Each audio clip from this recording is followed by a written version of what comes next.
Great to have you all here.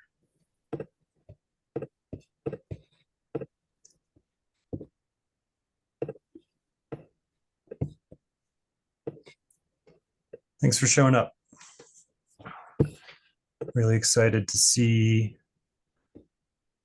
so many faces. A lot of familiar ones, a lot of new ones, which is really exciting.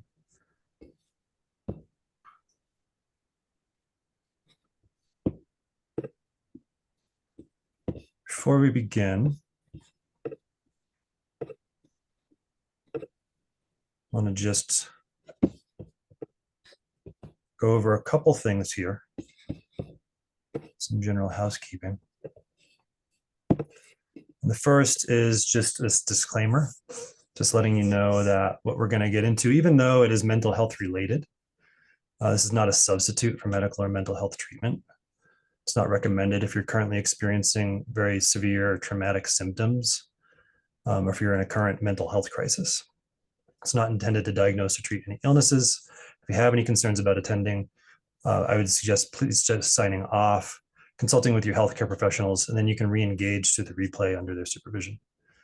Though the intention of this session, this class, is to support your emotional flow, there is some chance that you may experience some degree of discomfort that will emerge through the practice, which is intended to move through it.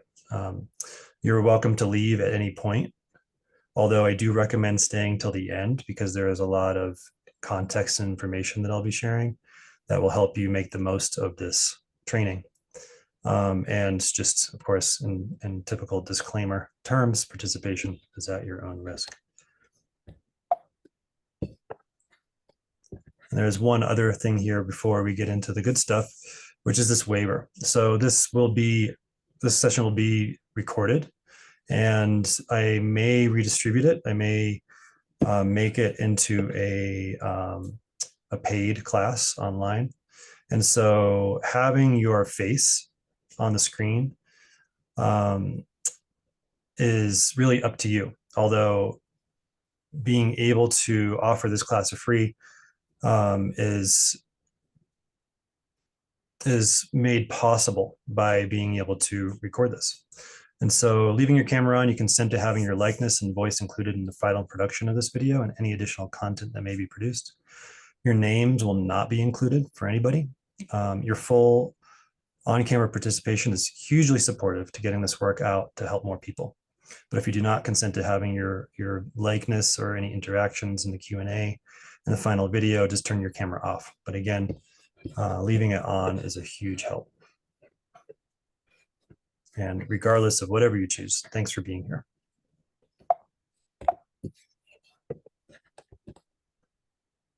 So, emotional flow. This is a path for finding true center in a chaotic world. And today, inside this training, you will learn a super potent, one-of-a-kind somatic framework and practice to help you enhance intuition, generate presence within chaos, find flow in the face of resistance, and digest your stress into creative fuel. Also, this will support melting any numbness or apathy you might have into creative life force and aliveness. But before we get into the actual training, I want to just first introduce myself. My name is Justin Hartery. I'm a licensed marriage and family therapist and licensed as a psychotherapist in the state of California. I have a master's in somatic psychology from the California Institute for Integral Studies with a specialization in trauma resolution and spiritual integration, as well as psychedelic integration. I've been practicing since 2012, and I'm also the founder of Source Embodiment, a school of energy work and spiritual empowerment. On a more personal level, wanting to just introduce to you about how I got to where I am in this very moment offering this class today. So in 2008, I was suffering from burnout in my career in the film industry, as well as PTSD that had activated, and was seeking new direction, and happened to experience a really powerful opening while in prayer for this, I guess you could say, guidance or opening to my soul's purpose. And so within this breakthrough, within this opening, I saw a future. This was over 10 years ago. And even in that time, I saw a future of major social breakdown due to unresolved ancestral trauma and grief across the ages. And I could see a way through it that could come through a cultural revolution of integration. If we wanted to create lasting change, we could break through this breakdown by engaging the unprocessed, unresolved, unhealed trauma and grief of our ancestors. And so since then, I've been driven by the belief that a more beautiful world is possible when we have the resources we need to make good choices. And that's a lot of what the intention is behind today, is to be able to provide a resource to help us all make better choices and navigate the challenges of the world today. Anticipation of this great age of change for the last 18 years have been driven by a single vision: to gather and offer the most practical teachings and effective skills I can in service to our leading evolutionary edge and collective potential, not just to adapt to landscapes in ruin, but to actively regenerate the livable world that will sustain us all. And so our agenda today, first, I want to go through an overview of what source embodiment is about, because what we're going to be getting into with this practice is, contextually speaking, is very much related. And then from there, I'll be getting into the philosophy behind this practice, emotional flow, and we'll be getting into the practice as soon as possible. And then I like to do practice before theory. And the reason for this is that you have your own direct experience of what it is that we're talking about. So when I break down the theory, it'll make a lot more sense. And then from there, I'll be sharing at the end the offerings that we present in source embodiment if you want to go deeper. So what is source embodiment? Source embodiment is a modern mystery school of spiritual activation and somatic integration to find our way through this rapidly changing world. We offer resources to train your body, mind, and soul to be the most resourced, adaptive, authentic, and creative version of yourself. And this comes through online and in-person group energy work sessions to activate life force, multi-week integration trainings to sustain access and act from your direct source connection in everyday life, to activate and embody your creative essence and soul's purpose, to integrate your shadow that's holding you back from fulfilling your full potential, and to learn how to be the living embodiment of source itself in service to the world without burning out or bypassing. So the philosophy behind source embodiment is that by directly engaging our lived human experience in relationship to our bodies, the earth, and the cosmos, we learn how to shift our culture of consumptive individualism, expanding our personal and collective identity, including the very forces of nature that birthed us, thus inspiring greater care for all of our relations that sustain us. And a core principle of source embodiment is the balancing of sovereignty and interdependence. Sovereignty: we are each unique beings with our own valuable perspectives and gifts to share. By taking responsibility for our own needs and perceptions, we may express and contribute fully to the diversity of our shared collective intelligence and make it stronger. Interdependence: together we are more than the sum of our parts, collectively providing the resources and relational needs no one can source all on their own. And the reason why we strive to strike a balance between these things is there's a lot of different spiritual communities and self-help offerings out there that are focusing oftentimes more on one over the other. And where you focus on one over the other, there tends to be some kind of imbalance. Generally, in spiritual communities, you have that kind of culty phenomena of groupthink, where sovereignty isn't being fully respected. And generally speaking, when we're just focused on our own self-improvement, we forget that we're an interdependent species and that we're relational beings where we are needing to be able to receive the resources and the support and the nourishment and the care that comes when we are gathered together in groups. And the main principle of source embodiment, integration. Integration is the number one core principle of source embodiment. Integration is the act of bringing together, synthesizing, or metabolizing separate parts to create a more complex, yet coherent, unified whole in service to fulfilling our full developmental potential. For example, as we are born into this world and we are feeding from our caretakers, we're feeding from our mother, that milk and all of its calcium is going into our bodies to grow our bones, to grow our teeth. And we assimilate that, we digest that, we metabolize that nourishment. And that turns us into who we are so that we can begin to relate eventually as equals to our parents, and then perhaps even begin to become caretakers for them or caretakers for others. And so integration in this example is showing you how we start from being an open, receptive, needy being to being one who can provide for the needs of others. And so source embodiment is full being integration. If you see the source embodiment symbol here, you can see on the horizontal axis, we have our humanity and our interdependence. On the vertical axis, we have our divinity and sovereignty. In the middle here, we have the mystery, we have source, we have life itself. And how we integrate all of these principles is how we are in the embodiment of source. And so today, with the emotional flow practice, we'll primarily be focusing on this horizontal axis, the axis of our humanity, of our lived human, emotional, energetic expression.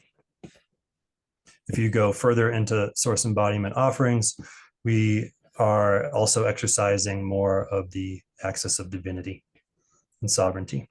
And when I talk about sovereignty, I'm talking about spiritual sovereignty.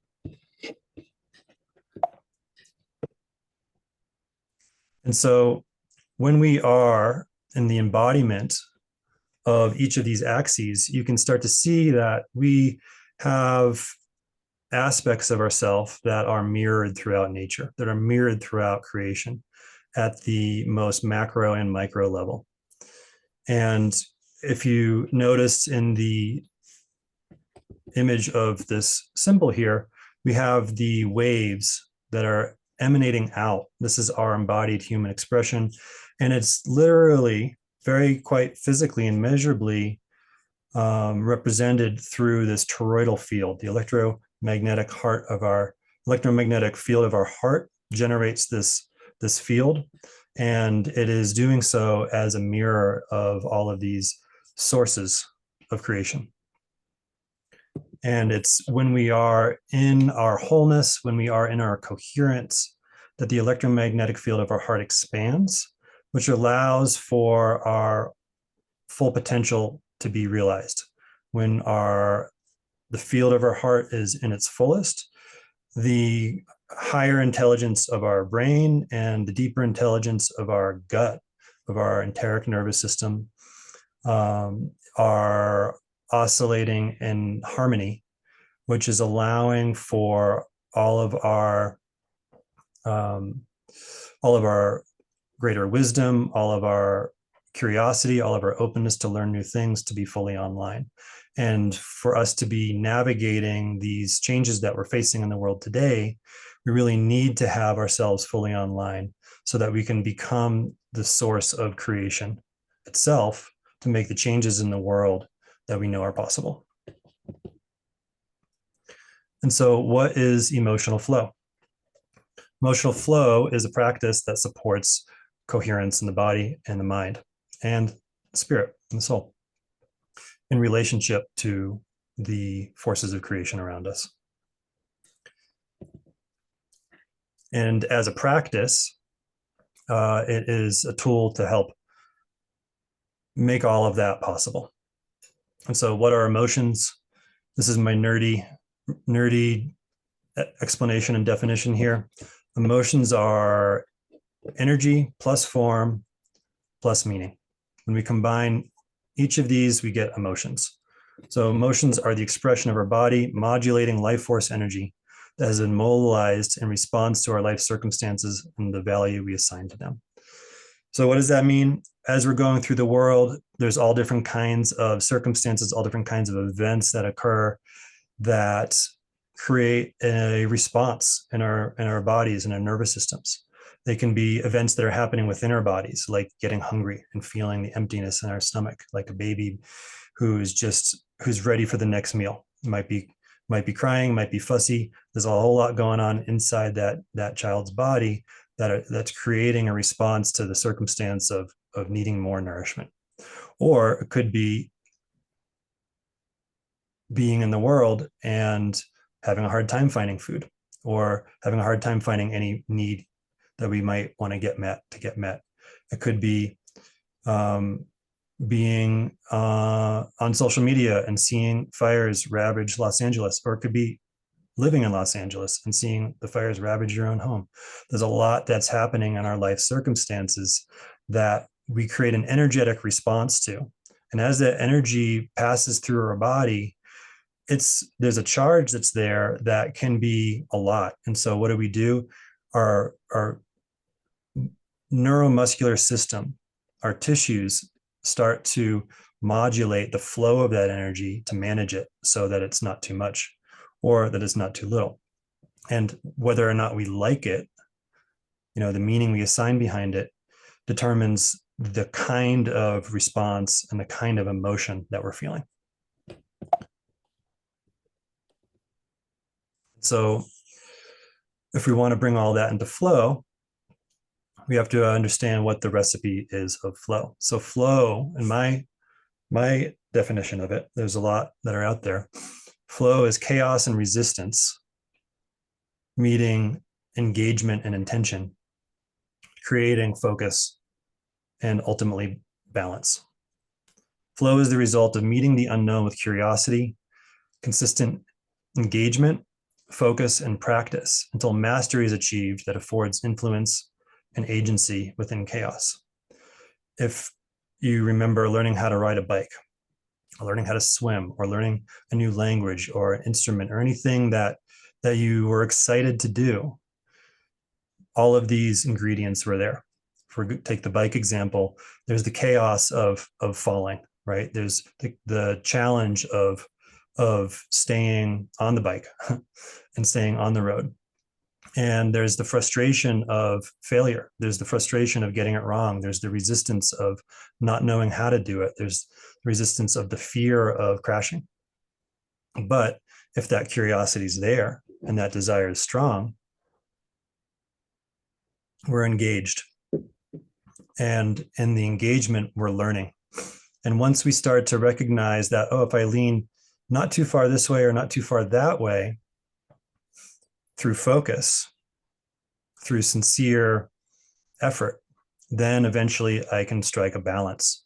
And then I can find the joyful flow of being able to ride my bike down the street without training wheels and without smacking into a parked car or a tree or hitting a curb.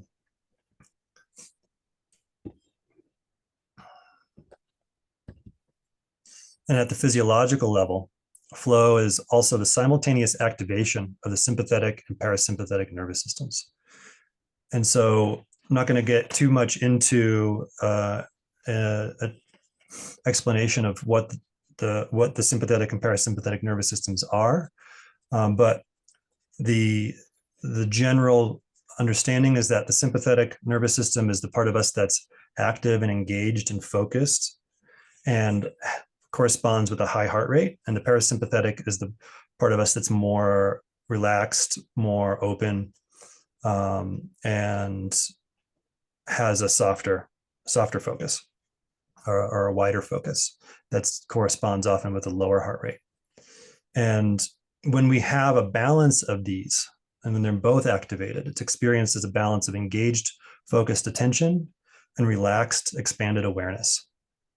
And to achieve this, it requires an equilibrium between safety and risk, familiarity and uncertainty or the unknown, relaxation and pressure, and surrender and effort. And before we go further, I want to just address a myth about flow. So many believe that if they are experiencing resistance in life, that means that they're not in flow and are quick to quit or default to what they already know. This is the why bother. This is the, oh, it's too hard. This is the, oh, I could never do that. Or I'm just bad at this one thing. Some people we're often trained in our educational system to know what we're good at and what we're not good at. Oh, I'm good at English, but I'm bad at math, or I'm good at the arts, but I'm bad at sports, or vice versa.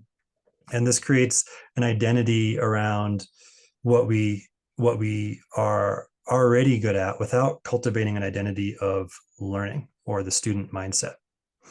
So this results in stasis and rigidity within a changing environment. And resistance, the thing about resistance, if you recall, it is one of the first ingredients of flow. So resistance only indicates that change is occurring and there's something new to learn. And the antidotes are humility and curiosity. And this is what allows us to be able to move through challenging experiences. If you ever hear the phrase, the only way out is through, that requires an openness and a willingness to look and listen to what we don't already know, to see what we can find as far as a path is concerned that will actually get us through. So why emotional flow? When we attend to our emotional needs and experience, all other aspects of our life benefit. We think smarter, we're more effective, we feel more connected to what matters most, and our physical health improves. When we neglect our emotional needs, we make poor decisions, we create inflammation in the body, and our health suffers, our relationships suffer, and life becomes kind of flat or one-dimensional. And so you can see in this image here, this is a visual representation of what happens at the level of the electromagnetic field of our heart when we are in a place of emotional regulation and flow versus when we're in a place of emotional dysregulation and feeling stuck, not feeling like we have choice or agency. And the other aspect here is that when we are in this expanded field, that those that are also close to us, those that are in this field with us, their capacity to regulate themselves increases and their field expands. And that's the other element here, is that if we are caretakers, if we are part of any kind of team or caregivers, parents, teachers, that to be able to actively engage this field and expand it supports the greater coherence of everything else that we're a part of too. And so I like to ask this question: how do you honestly relate to yourself when it comes to learning how to be in emotional flow with yourself? And if you just take a minute here just to ask, how am I in relationship to myself, particularly when I'm stressed? Are you kind? Are you compassionate? Are you forgiving? Are you patient? Or are you judgmental? Are you impatient? Are you pushing yourself? Are you criticizing yourself? Most of the time, a lot of people are really good at showing up for others, but it's really difficult to be able to offer this back to yourself. It's really difficult to be able to offer compassion and patience back to yourself when you're struggling. And the reason for that is, if we're feeling bad at an early age, we come to recognize, or come to think rather, that it's my fault, right? And so if I'm feeling bad, it's my fault. It must be because I'm bad. And if we don't actively retrain ourselves and deprogram that pattern, then we struggle to find emotional flow later in life. So before we actually get into practice, I just want to speak to how this practice came to be. So sometime after that opening I described in 2008, I started to become much more interested in meditation. And I noticed in my experiences that there were moments that I would have of deep expansion, self-awareness, communion with source, vision, downloads coming through.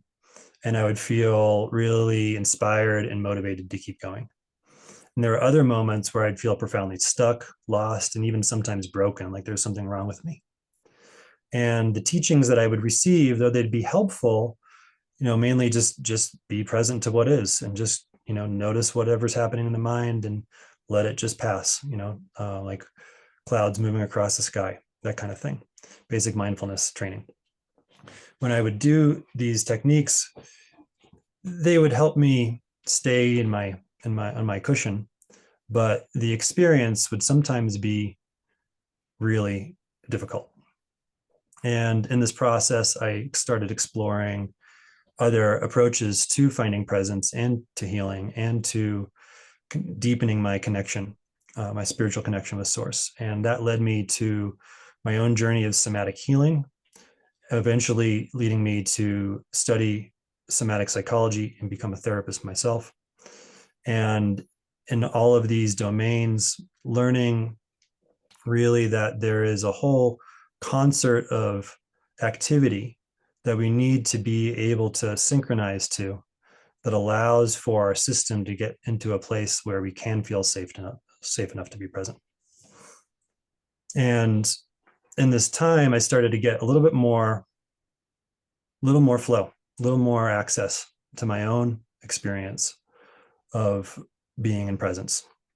But then when I was moving forward in my training, becoming a therapist in my internship, and I had to help other people that were looking for some kind of support, that's when I realized, oh, hey, wow, the training that I've been given and all the different dimensions is really good on all these individual levels. But I realized that the challenge that I would find myself as a new therapist who really didn't have a whole lot to work with as far as experience is concerned, was that the practice of mindfulness, the practice of meditation, as most of us have learned it, is not trauma informed. And this can result in the reactivation of trauma, resulting in dissociation or deeper dysregulation, because asking somebody to simply just be with what's present can bring to the surface all of the things in their system that they have very strategically and intelligently dissociated from and suppressed, because they haven't been in a position to actually be able to integrate it. And so by returning to my meditation practice with somatic awareness, my own personal integration, I started to recognize that when I was in flow and meditation, the sequence that I'm going to teach you through this practice was naturally arising. It was naturally unfolding. And once I could study that and create a system of it, or deconstruct it or codify it, so to speak, then I started to find that in my meditation and spiritual practices that I could really start to cover a lot more ground and just go deeper and access much greater integration than I had experienced before. And also, in being able to share this with my clients, I was able to help them achieve that too. And so before I go further here, also worth mentioning is this is a practice that I've shared with all of my clients at one point or another. And also in the School of Source Embodiment, this is a key tool that allows the deeper integration of more expanded states of consciousness, of bliss states, of experiences of union and communion with the source of creation and an intelligence greater than our own. And we use this as a tool so that we can access these higher states without burning out or freaking out or blowing out. And so this is a kind of a release valve, you could say, that supports modulation. If you are here and you know that you're not really struggling with your emotional experience, great. This will help you actually deepen into receiving more pleasure and cultivating a tolerance for even more happiness in your life too. So it's not just a tool to get yourself out of a tight spot. It's also a tool to be able to expand into this more beautiful world that we know is possible. And so just a couple pieces of, or a couple of perspectives here before we jump into the practice, so that makes a little bit more sense as you're going through it. When we're born into the world, we are experiencing, you may have heard this before, when you're born into the world, you're experiencing life from the bottom up. And what that means is we're not so aware of what's happening at the level of thoughts and narrative because we haven't developed that part of our brain yet. So for the child in the world, the very first layer of experience that their system can register is movement. And then following that is sensations. Then following that are feelings and emotions. And then following that is the attitude or the mood of whether or not we like our experience. And then following that is an awareness of our energy level, whether we're tired or rested. And then following that, once we start to cultivate our capacity to speak and understand language, then we start having narrative thoughts or images that we'll be able to associate with other experiences in our life, or that personal narrative comes online. And once we're mature, then we are more navigating the world from a top-down approach. We are directing the animal of our bodies to navigate this 3D world to get our needs met. And so returning to this bottom-up embodiment of our layers of experience allows for this learning attitude, for this student archetype to wake back up, this beginner's mind to come online so we can learn new things. So for example, going a little deeper here, for the child, if the child has digested its food, there's a movement where that food is now lower in the intestine. And now there's a sensation of emptiness and openness in the stomach. And then there's a feeling of discomfort, right? And then there's an attitude of, I don't like it. This is fussy. This is restless. This is crying. This is getting parents' attention. And then within that also, there's the activation of the energy, right? There's a activation of the heart rate going up, the sympathetic nervous system firing. And then there's the thoughts, if the child has developed this yet, of I'm hungry, feed me. And if we are an adult and we're experiencing all this, we don't even notice the feeling in our stomachs often. We may notice a little bit of gurgling, but we don't really notice a whole lot of what's oftentimes going on beneath the level of physical awareness.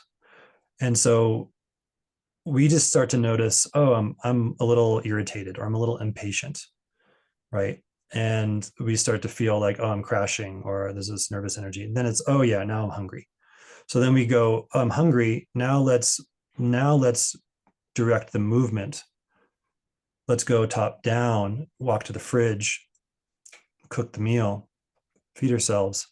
And that is what allows us to meet our needs. So there's a real strong value there, but we suffer as adults the older we get when we are no longer receiving this bottom-up balance of our lived experience, because we are simply trying to avoid the awareness of sensation, avoid the vulnerability of that empty feeling in our stomach, and acting in a way that we just can ignore it or deny it. And sometimes this comes in, the expression of our own behaviors and addictions, can also come in, be expressed in terms of how we engage the world around us and the people around us. Sometimes it's easier just to control the outside of our environment, getting people to do what we want them to avoid actually feeling the difficult feeling. For example, if you're anxious and you're trying to control someone's behavior, rather than engaging that anxiety yourself, you are controlling someone else so that you can feel better. And of course, this has very limited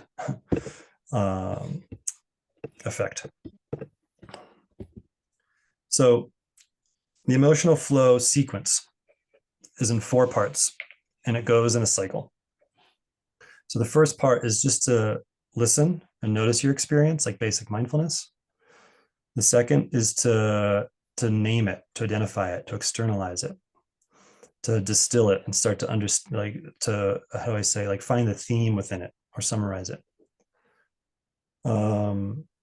And I'm realizing the image here is not quite right. So the third step is then to relate, invite, and embrace the feeling.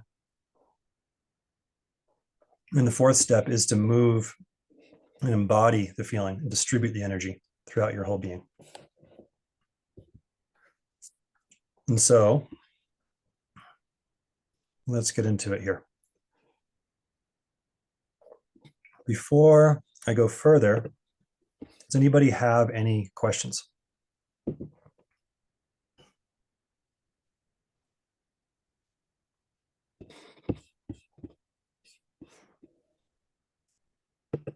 Deirdre.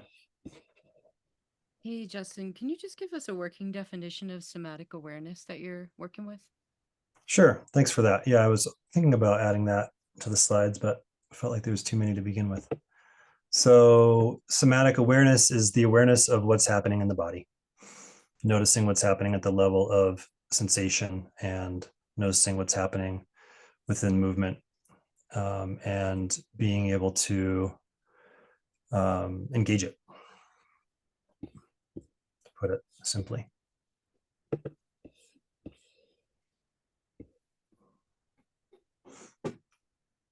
Anyone else? No, great. So just jumping right in here. So step one, noticing what it feels like to be you right now. So closing your eyes, turning your attention inward, and really just giving your full presence to study your experience. We're going to go through those layers of experience.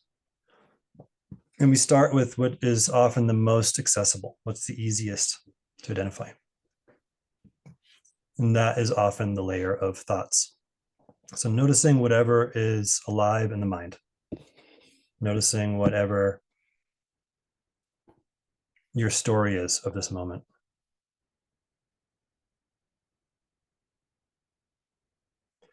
Noticing the narrative. Maybe it relates to what you're hearing me talk about here. Maybe it is more about where your attention is. Maybe your attention is more focused on what you have planned for the rest of the day. Maybe you're noticing that you're hungry. Just noticing whatever it is that's arising. No judgment, just simply just tracking that.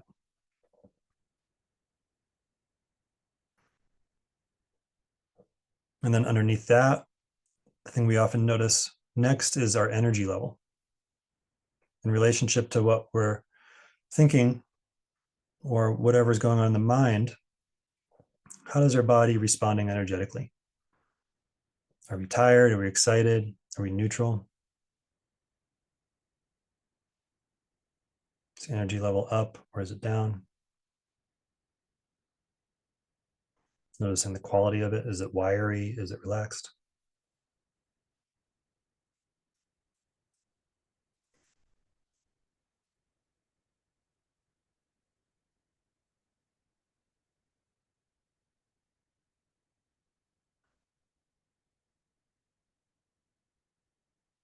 And then underneath that, we have our attitude.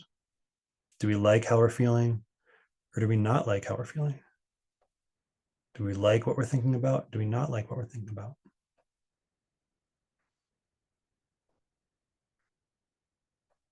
And the value judgment that we place on our experience then opens us to the next layer, the layer of feelings and emotions. Right? The energy could be high, and if you don't like it, it could be anxiety.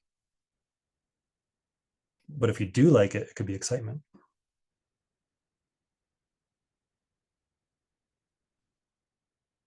So just tracking any emotions that you can name.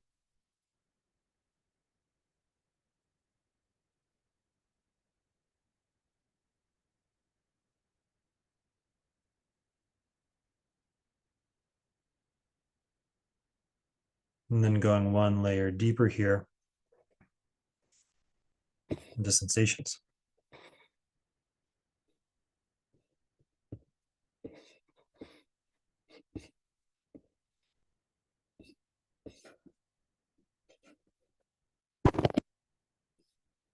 What's happening in the body? What do you feel in the body?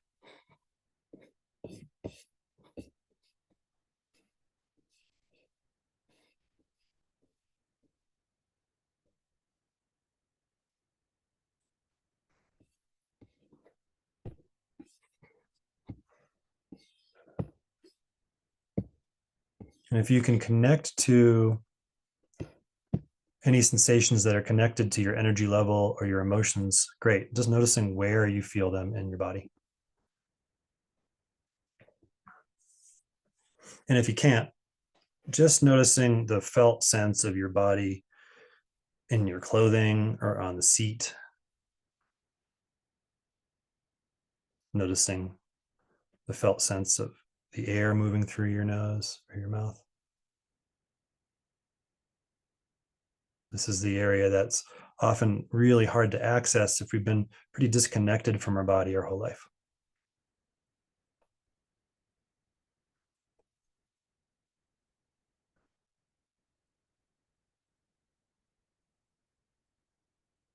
And then if you notice I'm going slower here, it's because these are the areas that are often a lot more subtle and require a little bit more time. And the next layer, the final layer, is the layer of movement. Notice how your body is in relationship to itself through the rise and fall of your breath. Noticing your posture, any chronic tension that you're holding, or any pressure.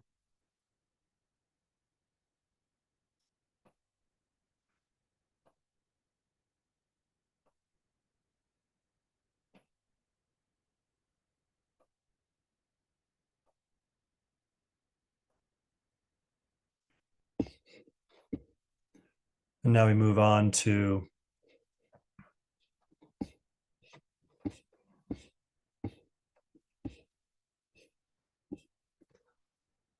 step 2, which is just summarizing all of it. If you could track all of these different experiences you've noticed, your thoughts, your energy, your attitude, your emotions, sensations, movement, if all of these were different characteristics of a person, and this was a real person that was knocking on your door saying hello, what would you call them? If all of these were different parts of a band playing a song, what would the song be called?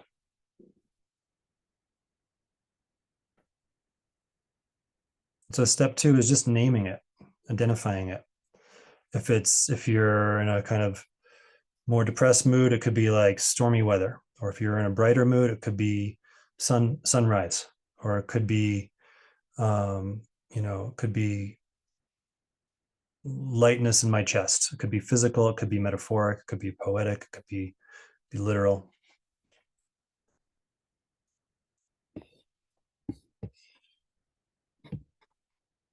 And for everybody with your cameras on, just give me a nod or a thumbs up when you feel like you got a name for what it is that you're feeling.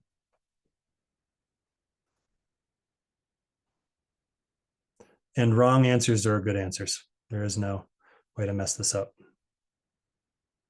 Could be pain in the neck, or it could be ready for lunch.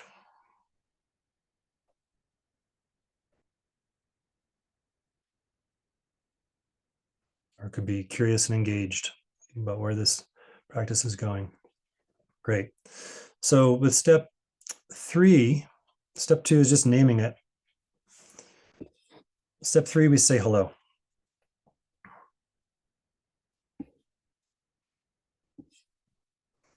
So we say hello to whatever this is. Hello to how I'm feeling. But naming it in the way that you've named it, and say it out loud for yourselves. The practice works a lot better when you say it out loud. If you're saying it internally, you only get 25% of the effect. Hello, how I feel. And like it's someone knocking on your door. Hello, how I feel. I see, hear, and feel you. I recognize that you're here. I acknowledge your presence and existence.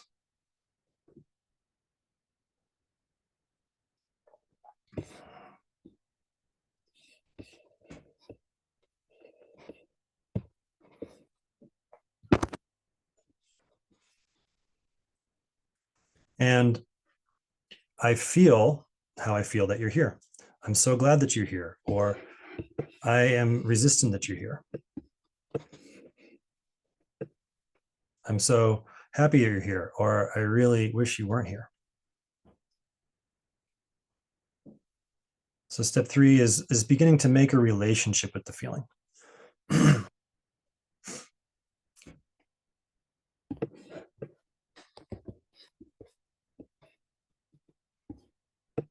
And so if you're feeling resistance, then what we say is,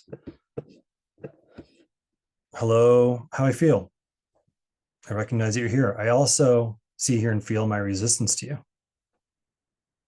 Hello, resistance.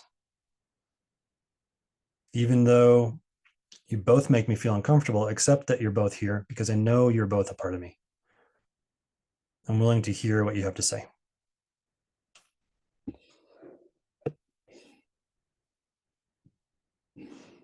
And if you're feeling more open, hello, how I feel. I'm grateful that you're here. Thanks for showing up. I'm curious what you have to share. So the principle here for step 3 is that we are making a relationship to what's present. This is a basic compassion, self-acceptance practice. Step 3. By being able to acknowledge what's here rather than push it away, even if we don't like it, is the first step towards making a new relationship with it. So just give me a nod or a thumbs up if you got a feel for this already. Great. Now, step 4 is the most important step. This is the make it or break it step. So the next thing we say is, regardless of as to how I feel about you, I open my door to you and make room for you at my table by making room for you throughout my body. And this is where we invite the feeling in. And this is where we literally move the body. Right? So if your body doesn't move in step 4, you're not doing step 4. It's not enough just to say the words. How do you make space in your body for whatever it is you're feeling? You might need to take a deep breath. You might need to stretch your shoulders. At the very least, just a wiggle in your spine. And this is a movement practice, of course.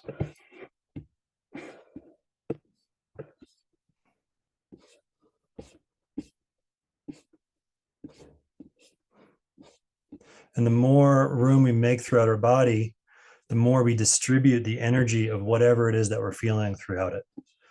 Suffering occurs when we have a contraction in our tissues and there isn't enough flow, like blood and nourishment, moving through those tissues, right? And that creates pain, right? And so the more we can be in a dance with this feeling, the more we can be in relationship to this feeling, and the more we can be in flow with the feeling.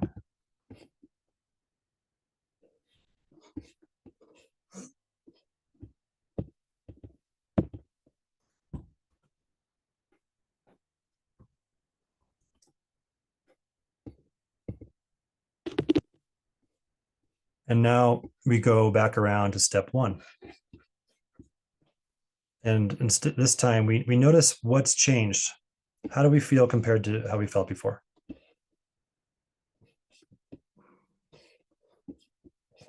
Is there anything different? We go through the same layers of experience again, noticing your thoughts about what might be the same or what might be different. Noticing your energy level.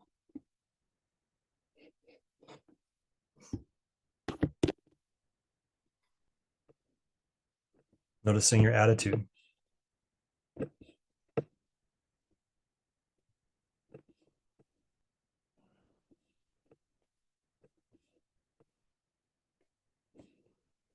Noticing sensations.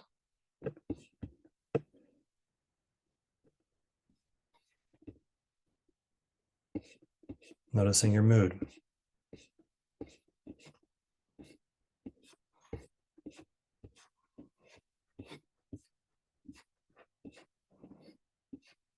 And we come back around to step 2. Now give it a name. Hello, so-and-so.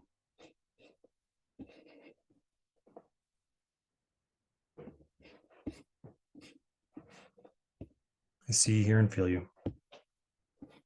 We talk to it, relate with it.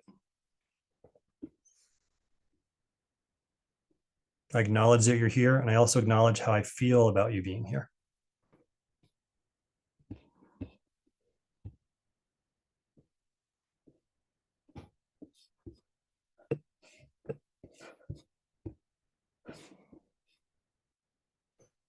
And because you're a part of me, even if I'm resistant to you, I'm willing to learn from you. I'm willing to hear what you have to say.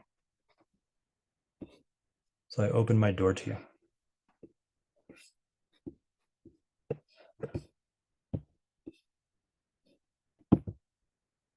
And I do this by making room for you throughout my body. And so here again, really making movement the primary intention. Moving the body, making room for this feeling. And sometimes this can look like curling into a ball. It doesn't have to look pretty. Sometimes this can look like contracting more into the resistance.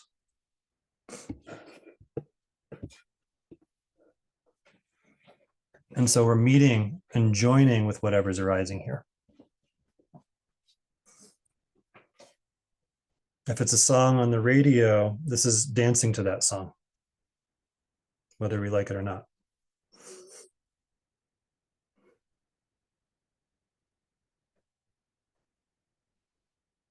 And then we'll come back around one more time as we have, and noticing after this movement, what's changed.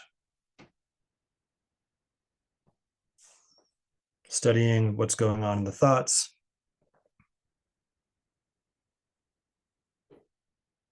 Noticing your energy level here now.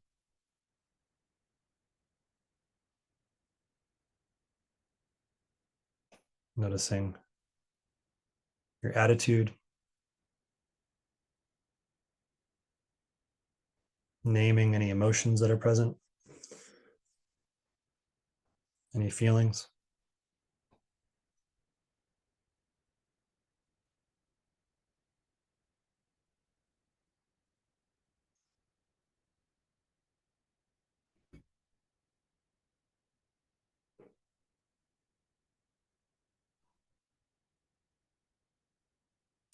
Tracking the sensations that are in your body. Connected to how you're feeling if you can. And again, letting the body move, or sorry, rather noticing the body in its movements, noticing your posture, noticing how it's naturally moving in relationship to your breath.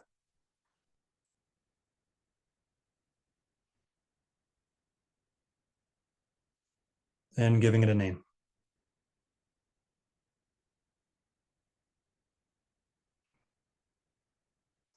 Maybe it's 10% better. Maybe it's 100% better. Maybe it's totally different. Hello, how I feel now. And again, saying it out loud.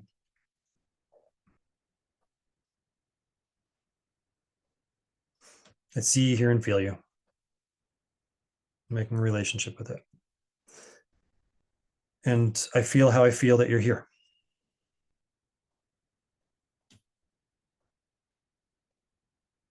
If it's resistance still, just including that. If it's gratitude or relief, including that.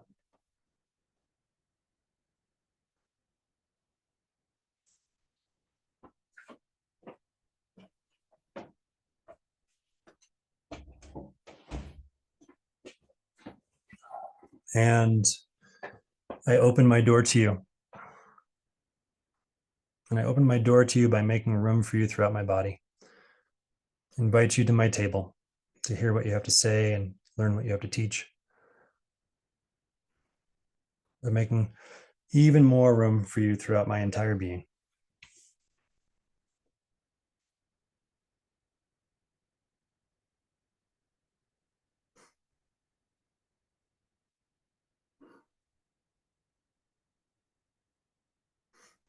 So just letting my body move how it needs to move.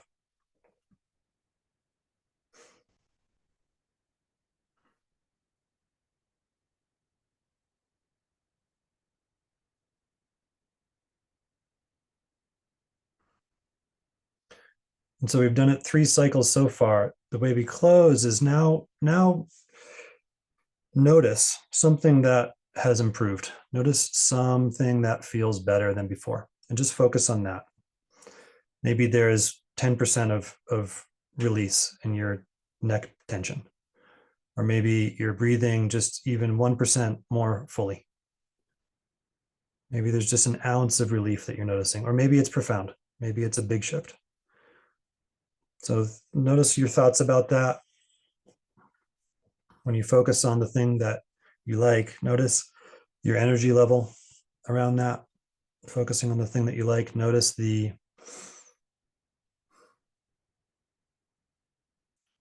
attitude. Notice that you like it. Let yourself like it. Focusing on the sensations, let's say it's relief, really focusing on the sensations of relief. Giving your full attention to that, even if everything's not perfect in the rest of your life and the rest of your body, just giving your attention to where there's something to be grateful for.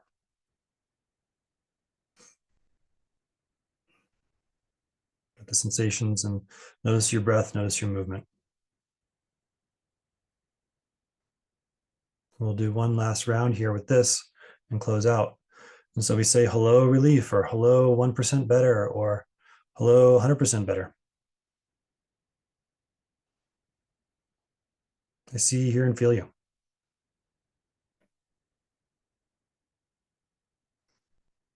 So glad that you're here.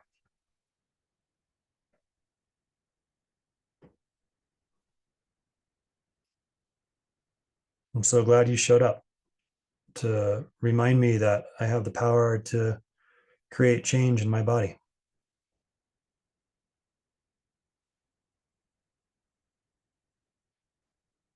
Without having to leave my house. Without having to reach for anything outside of me. And so I open my door to you, invite you into my body even more completely. So if it's 1% relief, what happens when we move with 1% relief? Can we turn it into 2%? Whatever it is, can we double it? Can we triple it? Can we make a more intimate relationship with it? Can we embody it? Can we become it?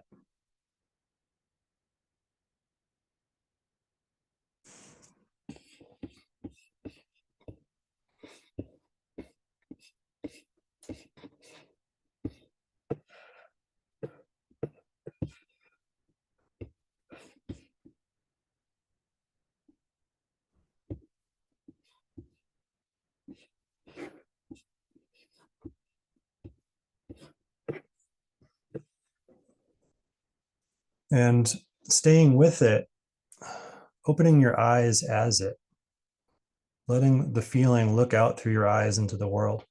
What's it like to re-enter the social space with this shift alive in your body? What's it like to be the embodiment of this feeling? And noticing here what it feels like to be right now. Noticing what's different, noticing what's changed.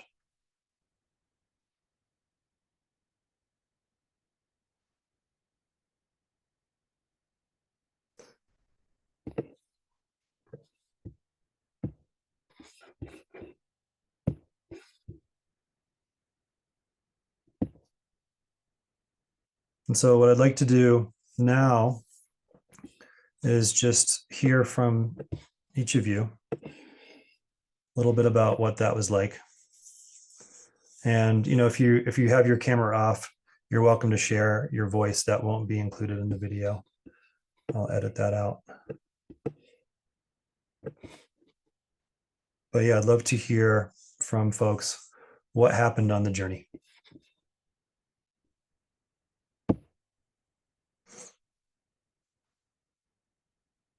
How did you start and how did you finish? Sophie. I started out incredibly distracted and thinking about my day and feeling a little bit of like fight or flight of like where I'm going into this sort of unknown and a practice that I'm not used to, and giving name and movement into that feeling and then into my body. And I had my camera off because I was moving around, was really helpful and definitely made me not scared of the anxiety that I have about the things I have to do today, but also what I have the opportunity to do today, and feeling a little bit more grounded and excited about that, but also just a great sense of calm. Beautiful. Thank you. Happy to hear that.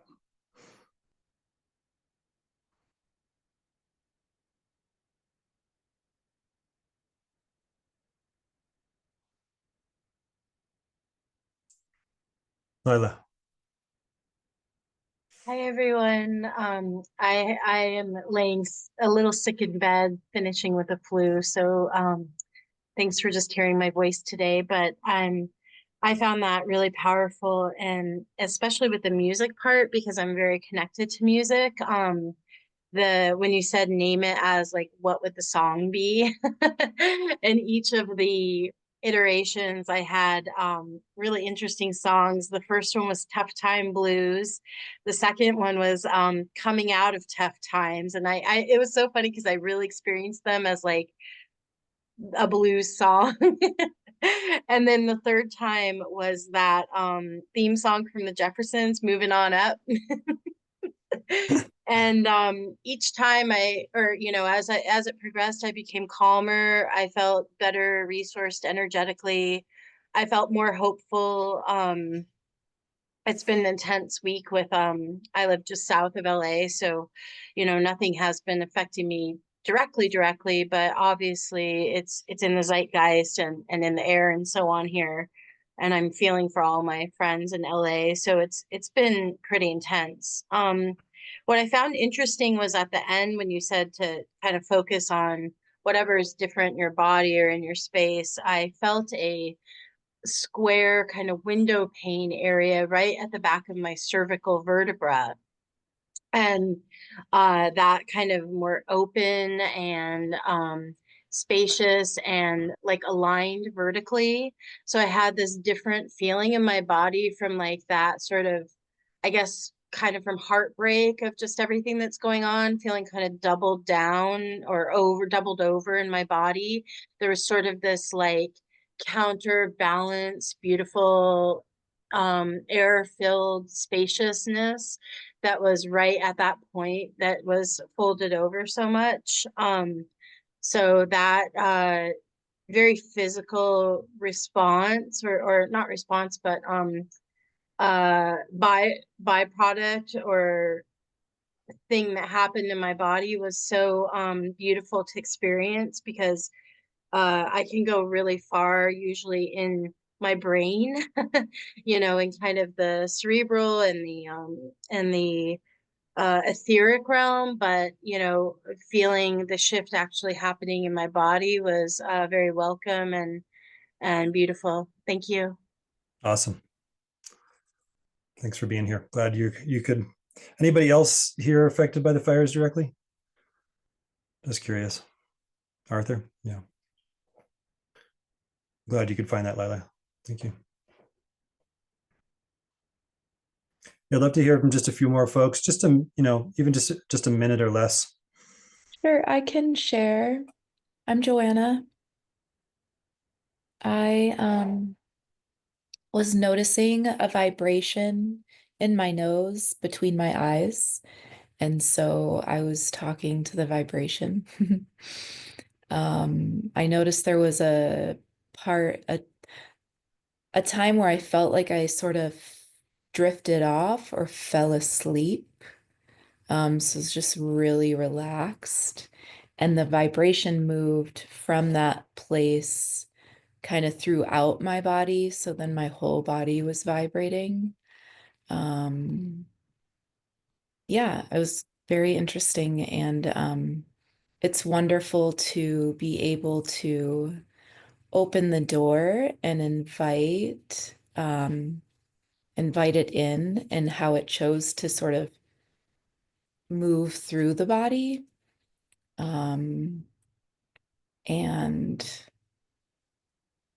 yeah, anyway, I enjoyed the process a lot. I see where it can be very beneficial to helping throughout the day if triggers arise. Yeah, so thank you. You're so welcome. So I'm not particularly feeling strong emotions right now, but first started off noticing the distraction, and then I think going through those rounds like created just the space to notice some of the other stuff that's been coming up that's not been it's like I know it's there, but I haven't consciously looked at it. So it just created a nice opportunity to kind of touch in and make those feelings conscious when I wasn't feeling them maybe on the top. And then just an observation I noticed for myself and several people towards the end, the yawning. And that's sort of that rest and digest. It's sort of the release of some of that emotional. So that was kind of nice to see. Excellent. Yeah. So you can see, when you speak a little bit more to it later on, but when we make that physical shift from tension to release, that's how we activate the parasympathetic, so we can get that reset and the body can begin to go into more of a restorative process. That's great. Thank you. Molly.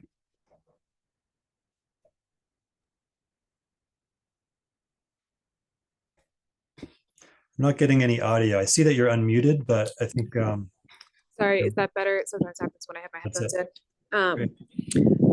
I've been going through a moment of major life transition. Lately, I've been experiencing a lot of fear for a number of reasons. Whether I'm capable of executing the life transition, and also whether there are factors in my life that are mutually exclusive and causing problems, and so even if I do execute the life transition, it may cause other problems, and so I've just been experiencing a lot of fear, and so going through this process really helped me let go of that fear and move through it, and feel like things are going to be okay, and just move to a place of kind of calm and some sadness for the fact that I may lose one of the elements of my life as a result of the fact that these things are mutually exclusive. Thanks for sharing. Glad you could find that. Let's do one more here. Beth, great to have you. Thank you. Thank you for this opportunity to speak. This morning in my practice, what had came up for me very strongly was grief. And I know I'm in a huge grief, place of grief, a lot of loss of people transitioning from their body to other realms of being. And it's been coming and going, and I do give it space. But yesterday I was with a group of people. They were all therapists and healers, and it was more of a happy hour rather than a place to process. But I ended up speaking to somebody, and it just naturally came up about grief. And so I woke up into that this morning, and I'm like, oh, it's neglected. But then as I'm sitting here with it, there are other layers, and I feel that what was going on, I had a lot of emotion and tears, and then I was, moving it through, just kind of doing some yoga poses and shaking a bit, and then realizing that underneath it, I've tapped into the collective grief that's going on right now with so much in our world with the fires. And then on Tuesday, one thing about Tuesday, there's a planetary alignment happening. There's 6 planets that are going to be in alignment.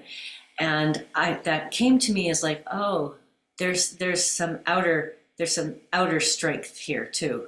You know, tapping into my connection to my own inner strength, and then also seeing this in the outer world. And I started to come to a place of maybe like flatness, like okay, I'm now at this place where everything feels kind of flat and non-emotion, and then came back again to it, and it was more of a place of equanimity was the word that came, and acceptance, and that this emotion of grief is so powerful. And working with it, I have found it useful when I can get to it, of an energy of joy to be here. You know, I look at what it would mean to not be here, since I've seen so many people transition out of their body, and I'm choosing to be here now.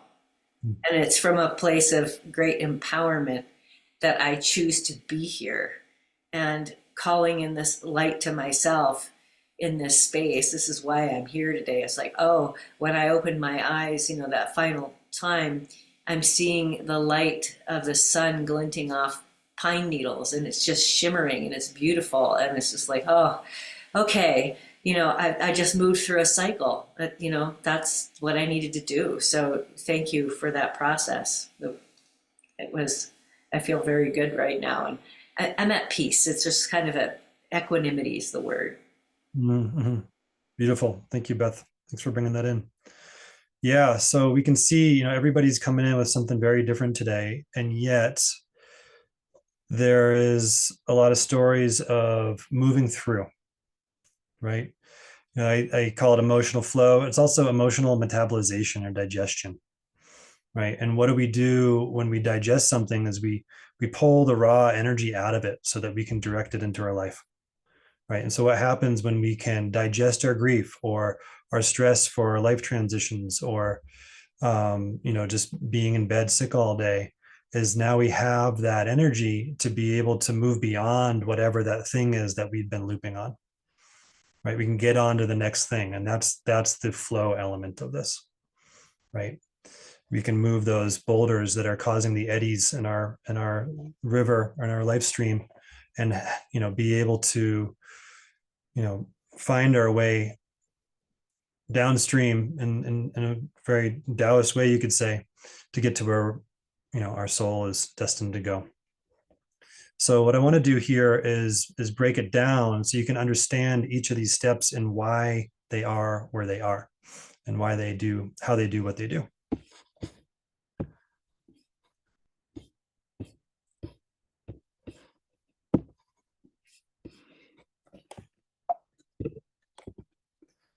So breaking it all down. So here's the sequence. This one is how it's meant to be. So again, step 1, basic mindfulness, noticing. Step 2, naming it. Step 3, embracing it. Step 4, moving it. So step 1 asks this question: what's it like to be me right now? And with step 1, it's really important that we really engage it with sincerity, openness, and curiosity.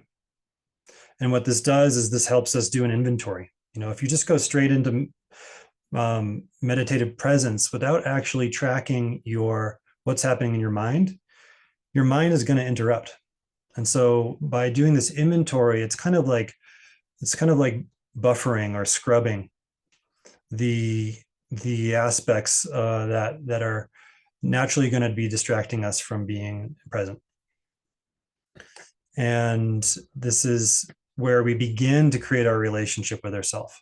We begin to get curious with what's going on. We begin to establish patience by slowing down and starting to wonder.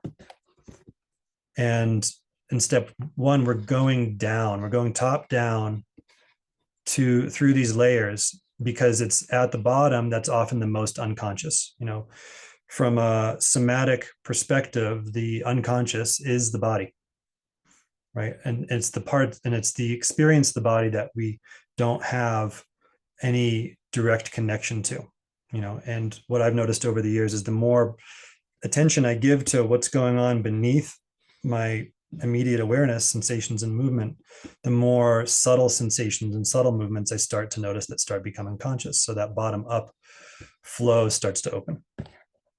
And we can then be presencing life as it's arising, as every other being, most other beings rather, on the planet are experiencing life. Step 2, hello, how I feel. Thank you for identifying yourself. Naming it, summarizing it, identifying it. These are the themes and qualities of our present moment experience that are trying to get our attention, that are knocking on the door. And this is for any therapist out there, this is like the externalizing or parts work kind of practice.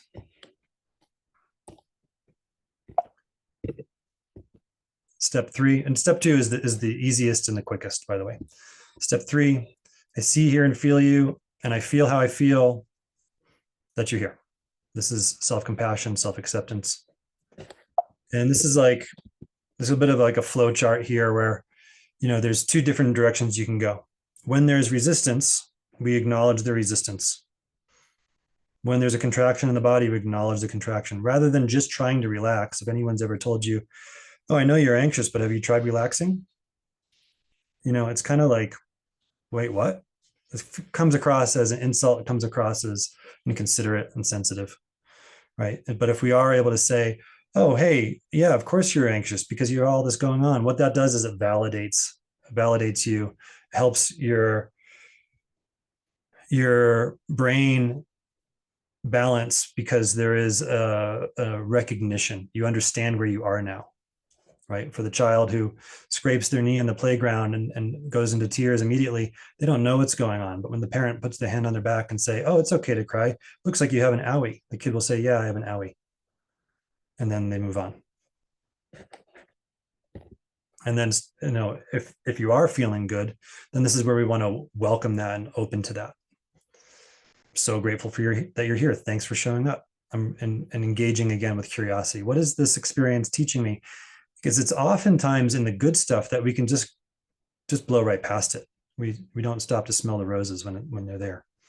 But when we do, we're actually sensitizing ourselves to be more present for the resources that are always emerging out of our body, that are always emerging out of our experience.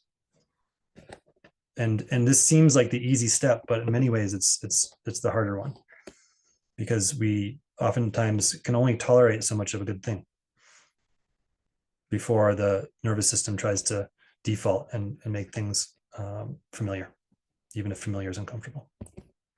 And then step 4, I open my door to you and make room for you at my table by making room for you throughout my body. And as a movement practice, this is the most important step.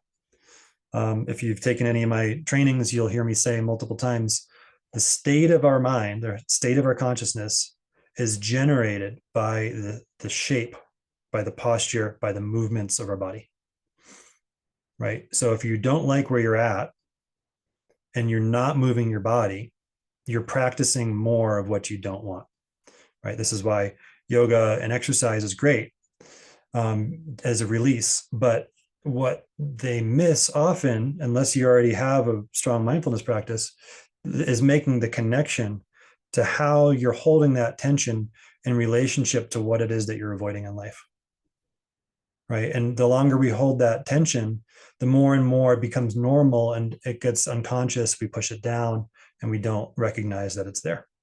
And it just becomes the default that we take for granted, the air we breathe, the water we swim in, right? And how much of our world is that right now? Just what we've come to get used to, as opposed to what actually supports us to thrive.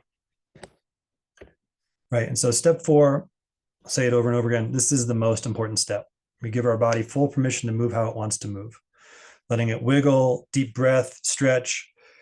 Sometimes when I'm working with clients, who are really like struggling with something really difficult, I'll say, let your body move how it wants to move. And they'll say, well, I kind of want to curl into a ball and go fetal on the ground, but I can't do that because I'm in therapy with you. It's like, sure you can. Please go ahead and do that.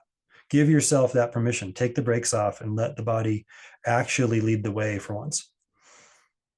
right? And then what happens when we go into that resistance, we allow the contraction, self-awareness comes online, and then there's a recognition, okay, that's enough. Or, oh, this is actually a little too much. This is too uncomfortable. I'd like to do it less now. And then you have that natural opening that usually is followed by a big yawn or exhale. And then we have the reset. And now we're on to another wave, another state, because we change the shape of our body. The impulse may not always feel good, but as long as it's not harmful to you or anyone, trust it, knowing that as soon as we honor it, the sooner we move through what we don't like towards what we do. And so we do this cycle 3 to 5 times. 3 is usually enough. Unless you're really having a hard time, then you might need more. I've had people tell me they've done it like 8, 10 times, or they've done it for a whole hour, whether or not they're in a good mood. You can do this as long as you want, as long as it feels like it's generative, right? And then we complete by noticing on what's changed, focusing on that, and then doing the cycle one more time. Like I was saying, even if it's 1% improvement, if you focus on that 1% improvement, now we're training the mind to actually start to notice the resources that are in environment, because we're a little more open.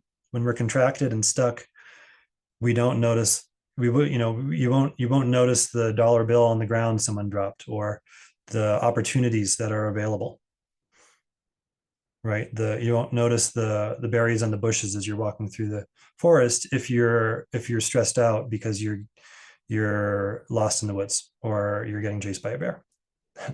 But if you are able to relax and you are safe and there is no imminent threat, you can take in those resources and they can actually help keep you going longer.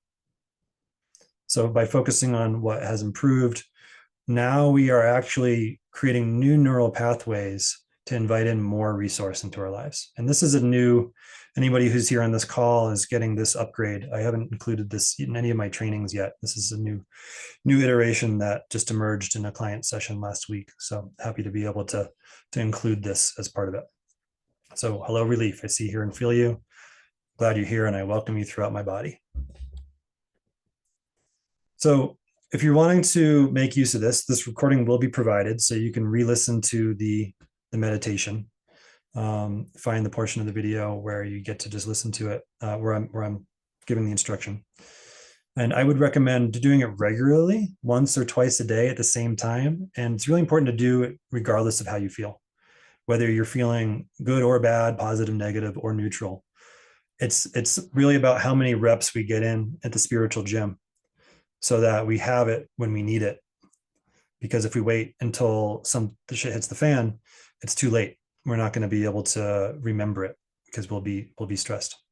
Doing it, if you have a regular mindfulness or meditation practice, doing it before will help you go way deeper. Anybody I've shared this with that's already been in practicing meditation, or advanced practitioners, will share that this just completely transforms and up levels their practice. Because again, we are digesting all of the mental and physical tensions and stress that would otherwise be taking us out of presence before we go into the process. Meditation, journey work, ceremony work of any kind, doing it before any high stress events, high stakes, peak performance events. I did this before the class today, right? Doing it before a difficult decision, or if there's a difficult relationship, you have to connect with or have a conversation with, doing it before. And then when you already are feeling good and you want to deepen into that, this helps create the positive reinforcement of, ooh, I've got this cool new tool that I'm excited about, right? This is like, rather than it being a bitter pill to swallow when you are, when life is giving you lemons, this sweetens it so that it's something that you're already looking forward to. Common mistakes. Like I said, only practicing when you feel bad. This actually creates a negative association with it. So subconsciously, we start to associate this practice with feeling bad. And when I see people are only reaching for it as if it's Advil or Tylenol or alcohol or substance, it just doesn't take root.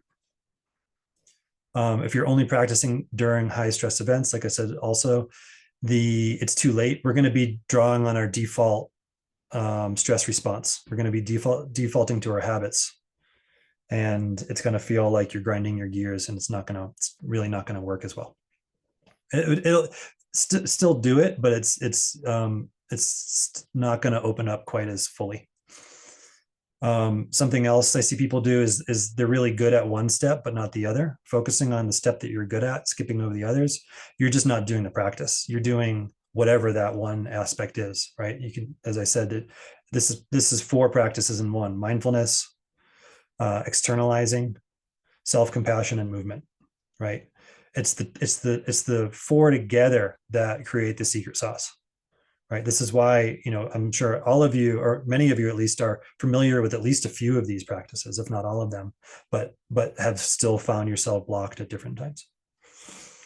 If you're using this practice to bypass how you're feeling, trying to erase your feelings, trying to get rid of your emotions because you've identified them as a problem, trying to dominate your feelings, then that's not going to work either. You're just fighting yourself. Again, this attitude of compassion, patience, curiosity. We have to really want to know. We have to really be motivated by a desire to know thyself and to understand ourselves better for this to really bear fruit. Practicing compulsively, as if it's like something that you can use to erase how you're feeling. And then this is something that I struggle. I acknowledge, I should say. I'll catch myself here, thinking that understanding the theory is equivalent to actually doing the practice. Right? I still do this practice regularly, even though I developed it years ago, and I show up to it humbly because I know that there's always something underneath the level of the unconscious, underneath the subconscious, underneath that awareness of what's happening that I haven't presenced yet. And that's the journey of awakening. That's the journey of self-realization. We're done when we're done, and maybe we're never done. And then another thing here, this is an interesting one, is fetishizing or overvaluing emotions over presence. Even though it's called emotional flow, we're not exalting emotions to be the deity or to be the salvation, to be what saves us. Emotions are just one layer of our embodied expression of our humanity. And the intention here with this practice, particularly if you're using it before meditation, is to not bypass emotions, but also not over-identify with them, right? Emotions are fleeting, energetic phenomena that our body's generating in response to the circumstances of our life. They have no inherent meaning. And I hate to say it, they don't truly matter in terms of the meaning that we assign to them. Right? That is continuing to reinforce the narrative of our life rather than the presence of our life, rather than beingness. We're in a somewhat of a dissociated conceptualization of life when we are identifying with the overvaluing of emotions, right? And wanting to be clear here is it's like they are hugely important as the fuel that we need. They're hugely important for pointing us to the vitality and aliveness that actually, when we embody that, shows us who we are in terms of our full universal potential. If that doesn't make any sense, happy to go deeper into that in the Q&A. And if it's not working, always slower is better. Go at the speed that it's interesting. Right? If you're just trying to get through the steps to move through it, that's an indicator that you're bypassing. Go at the speed that it's interesting, and spend more time on step 4. Get really curious in what the body is actually wanting to do, following the impulse, letting yourself make sound, letting yourself look weird, letting yourself shake, letting yourself wiggle. Because again, the state of our mind follows the shape of our body. It goes both directions, it certainly does. But when we're consciously present and engaged, it's more the latter. If it's not working, maybe things are just too intense. Like maybe you need to take a hot bath first. Maybe you do need to do a workout first. So doing it when you're more relaxed. And if you're experiencing really acute stress and it's not working, because again, it's like one of those high stress moments, try doing it in the presence of someone you trust. Sometimes just having a body double, having someone else's nervous system in the room, doing it with them, playing the recording together. This will help to get us out of that kind of like isolated, alienated shock mode that we can get into when we're feeling really contracted. And then last but not least, if you're feeling stuck or just have questions, you can book a private session with me. And I've never found myself in a place where sharing this with someone, we couldn't find the layer that you were getting stuck on. And then variations. Instead of someone's at the door, as I mentioned already, you can do, what's the song on the radio? And so in this case, step one is listening to the song, listening to all the different parts, listening to the rhythm and the melody and the harmony and the dissonance and the chaos and the flow, whatever the feeling is. And then naming it. I used to call this practice Name That Tune before I had the more personified approach. So this is how it originally developed. Naming it. What's this song? And then step three is like singing along, even if it's, it's like, when have you heard a song that you've heard on the radio 1,000 times that is just really annoying? But you sing along to it anyways, just to make a joke out of it, just to make it a little less annoying. And step four is dancing along. Again, that's the movement. It doesn't have to look like a dance. It doesn't have to sound like a song. But step three is like getting into the energy, letting it take you, like you're just belting it out in the shower, or in your car alone. And then step four is could just be finding the wiggle, or it could be something that's much more dance-like.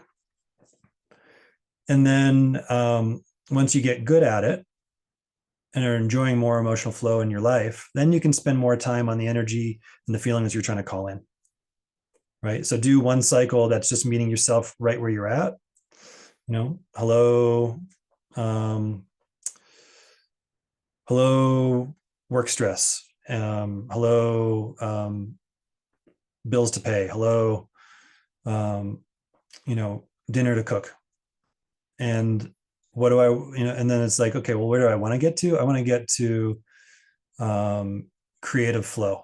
I want to get to feeling closer with my sweetie. I want to get to whatever the thing is that we're wanting more in. And then we can just invite who we want to the door, or we can actually play the song that we want to hear. And this is a little bit more advanced. I wouldn't recommend trying this until you really, maybe a month or two after getting a feel for doing it on its own. And so closing thoughts, the sky is the limit with this practice. I've had some people say, oh yeah, I've tried it and it was good, but I'm not practicing it anymore because I feel like I understand it, or I feel like I'm in a better place. And I say, well, how are things going? It's like, oh, well, there's still this problem that I'm having, or there's still this place that I'm stuck. And it's like, well, have you engaged the practice there? And it's like, well, yeah, I did it really quick. I did it, in just 5 minutes, but it didn't really help. And it's like, okay, well, that's fine. Yes, I'm not suggesting that everybody has to do this practice, but just know that if we are honest with ourselves and we are patient with ourselves, this is a practice that you can't cheat. And those that I have shared this with that are practicing it years later, I've heard stories of, people's career is really opening up, or finances just really opening up, things really big shifts that wouldn't have happened just doing this a few times, right? Because they're emotionally metabolizing and digesting their human experience every day. They get to start, it's kind of like, or getting, it's like kind of like a rebirth every day that they get to start with their plate cleared. So another thing that's really important to know, as I was saying earlier, this is like happiness training. Learning how to expand our tolerance to what we say we want is really important. If we want more happiness, if we want more joy, if we want more pleasure, if we want more connection, we have to flex those muscles. We can't just make a vision board and just trust that it's going to come in, because when it does, our nervous system may not have really internalized what those images are on that vision board to be ready for them, right? It's not just a matter of praying or doing manifestation practice. We have to literally be training our nervous system. And you know, all good prayer, all good manifestation practices are doing this too. But we have to really be training our nervous system to already get familiar with the feelings we're trying to call in, whether it's confidence or abundance or more love. And then I'll get to this towards the end. So in my other trainings, we learn how to work with the life force of negative emotions. So, hello, anger. I see, hear, and feel you. We can invite that anger in and let it expand through our body, or grief, right? And that's a good way to digest it, right? We can also take the charge of life force that is embedded in anger or anxiety and focus on that charge and invite that charge through our body. It's edgy. It's really hard to do on your own. It's a lot easier to do with someone else because our nervous system is wired to protect ourselves from going into these places by ourselves.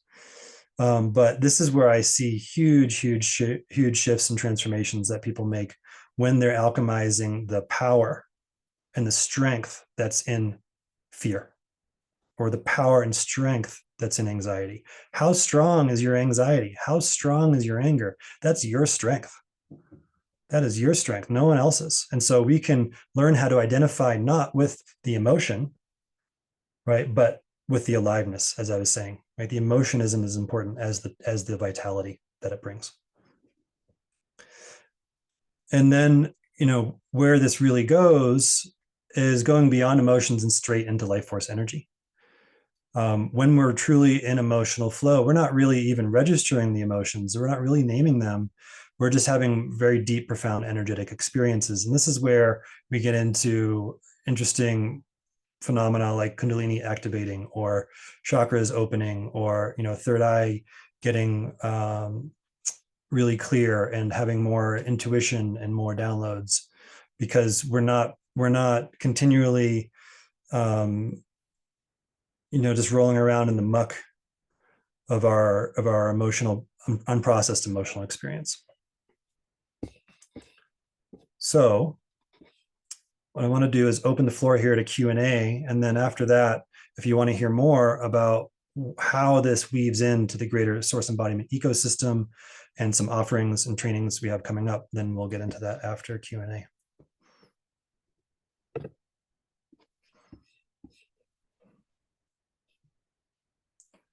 How do I Cesare? Yes, actually. Yes, to right, Cesare.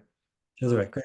Yeah, I was really glad at the end what you said, because I was wanted to share, but and I was like hesitant, but my experience was different, where I started feeling very depressed, and then I got into this state of really rage, and that's where I was stuck at. Mm. And I just was wondering what that would mean. That wasn't my intention, it just, Sure. that's where it went. Great. And, yeah, so I just wanted to share that it was kind of different for me. It wasn't very relaxing as much as, I mean, I embraced the feeling, and it wasn't like a calming, peaceful thing for me. It was like, at the end, I was like, fuck the world, to be honest with you. I just wanted to share that experience. Thank you. Yeah, and if It's anybody else really has not- any experiences that are deviating from what other people are sharing, please let me know.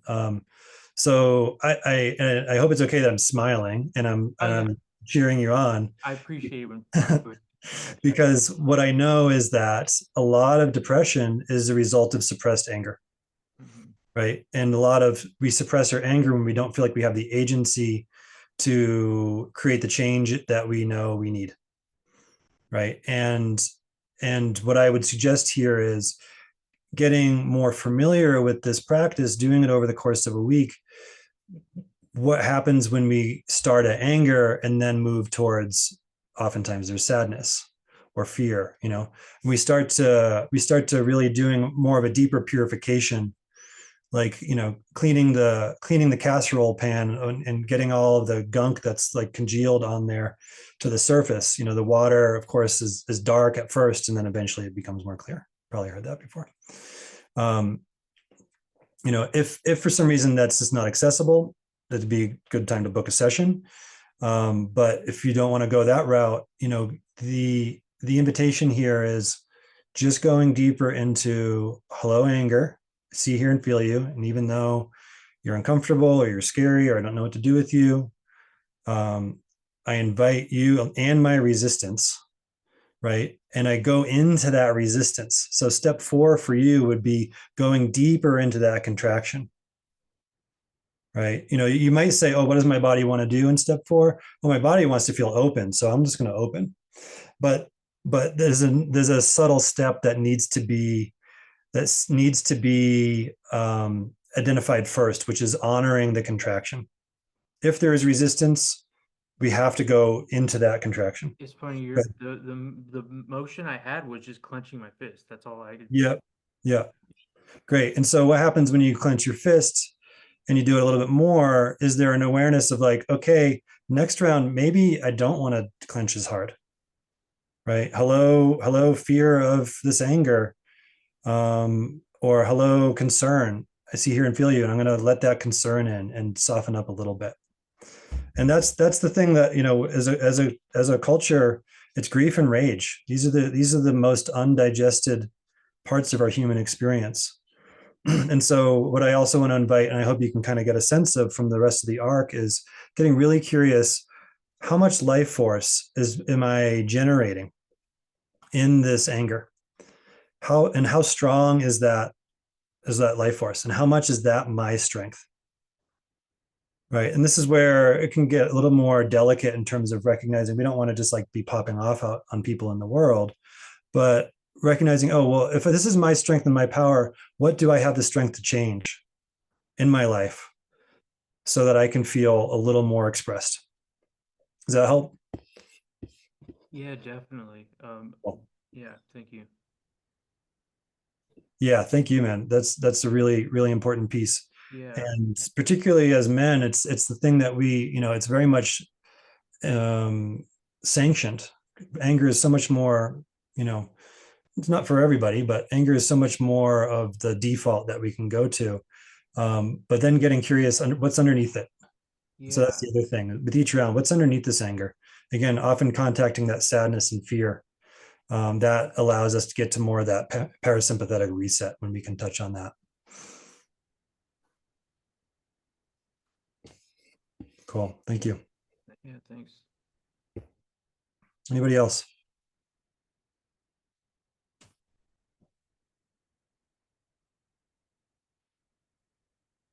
Anybody have an experience that didn't end in flow, that you felt like, oh, everybody else is having this big opening, why am I not?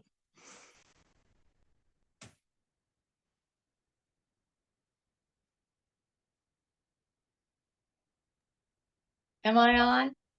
Yeah. Oh, it's very early in the morning here. It's like you started at 4 o'clock in the morning, my time.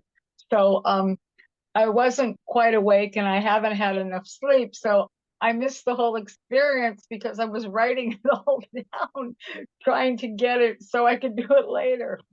So I didn't like miss the whole experience. I was allowing myself to feel these things, but I didn't get the movement in.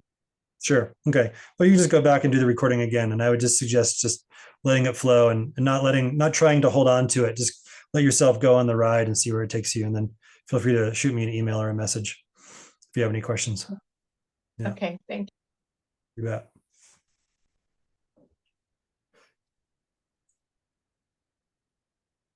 Jill. Hi.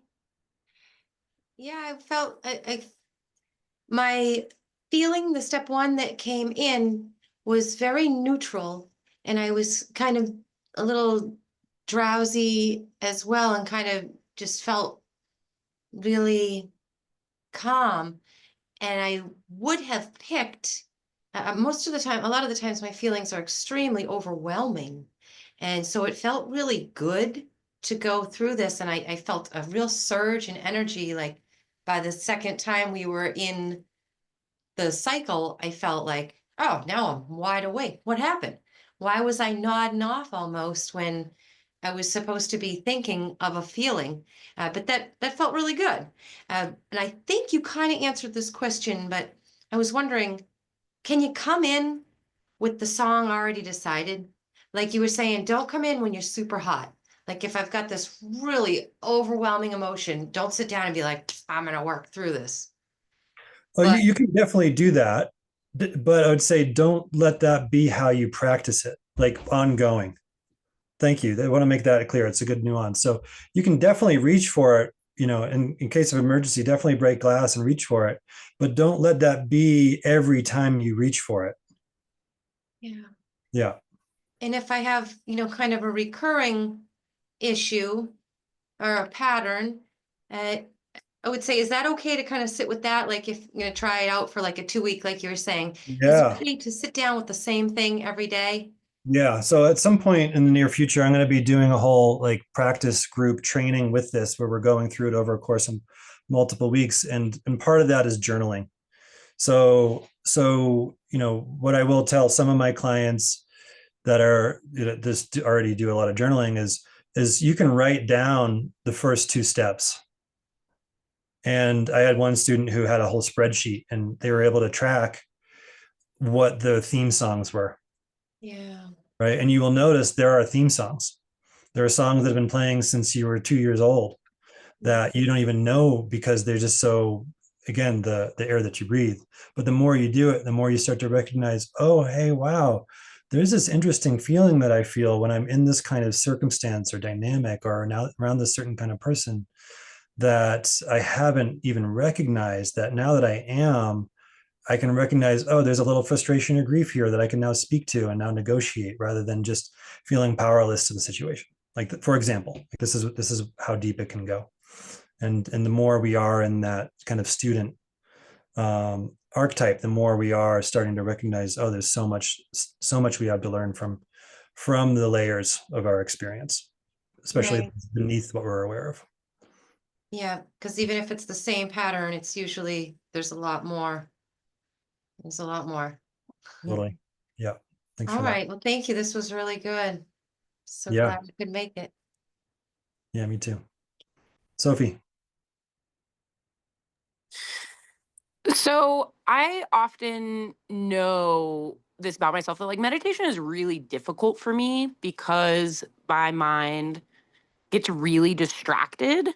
And so when we were going through the step of like trying to identify the emotion, I also am very aware that I like over intellectualize and my emotions, and also like sort of what you said, I like the phrasing of just like try to dominate my emotions. Yeah. But once we got into the movement step, I think it was more of a like the process almost worked like backwards for me, Mm-hmm. where once we got into movement, I could actually start to identify what these emotions Mm-hmm. are Sure. because I wasn't able to name them or identify them. But once I started moving, I could actually like feel that resistance.